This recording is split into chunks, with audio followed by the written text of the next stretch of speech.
guys, we got this great clip from one of our long content videos. Don't forget to hit the subscribe button. Enjoy. Yeah, so this specific deal, I'm very familiar with that area because I have properties in that area as well. So I know that market quite well. I have a 5-unit building there, and I had one before that I sold, so I'm very familiar, and I've been in that area since I moved to Puerto Rico in 2015. So this property had been abandoned since at least right around Maria. Okay. And I saw that the foreclosure sale was coming up. And so I literally, the day before we met, which was on the 23rd, so the 22nd, I went to check out the property. And I mean, it was in quite disrepair. I mean, it needed, you probably needed to be torn down and redone. So I checked it out. My chiropractor's office is 2 doors down. It's a 7-minute walk to the beach. Wow. So a great, desirable area. And so I was like, this is great. I mean, should definitely buy this. So the next day was the auction. Now, a little bit of background with auctions. So typically in Puerto Rico, you'll have 3 auction dates. So whenever a property is in foreclosure, they give notice to the sellers, and once they finally come to their settlement, the bank or the attorney requests auction dates to the sheriff. And so they give them dates, and they get 3 dates. The first date is the total amount of the initial mortgage. So that's the first date. So if the bank is owed $250,000, they're going to go to that first date. It's $250,000. No. They're never going to come off of that. No.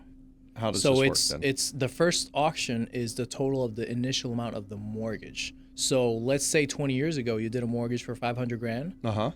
The first auction is going to start at $500,000. Right. That's your mortgage amount. So Okay. that was whatever the initial mortgage amount was. So that's the first auction. So if you bought, in that case, it was $100,000 is where it started.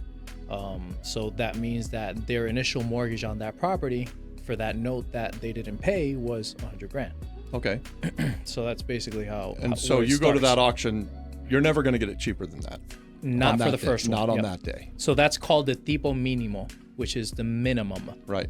So first auction, the amount of the initial mortgage or the initial note. The second auction, 2/3, which is 7 days apart. So usually, unless there's a holiday or something in between, it's you have one auction on a Monday, second auction is the following Monday, third auction is the following Monday. So usually there's 7 days apart each. And so you'll have the $100,000, for example, in this specific example. The second auction is going to be $66,666.67, which is 2/3. And then the third and final auction would be half.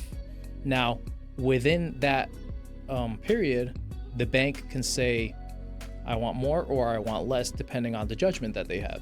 So I think this one was, the judgment was for $109,000. I think Okay. it was the amount that the bank actually wanted.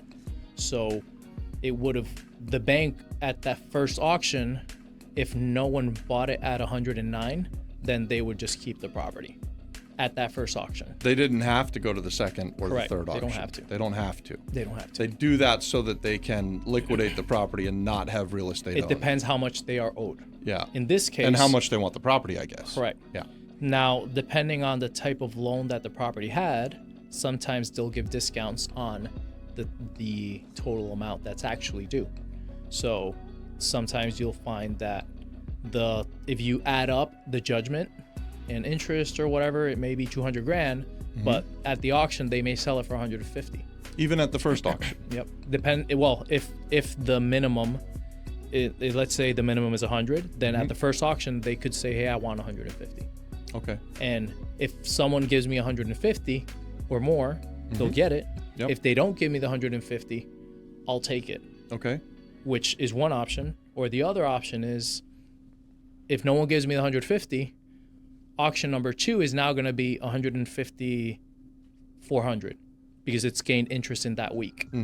So if they're owed 150 plus the interest of that week, then that's how much they're going to want in the second. And same thing for the third. Now they're going to want a little more. Right. So that's usually when they're asking to get back whatever they're actually owed. They'll raise the amount in interest or they'll keep it.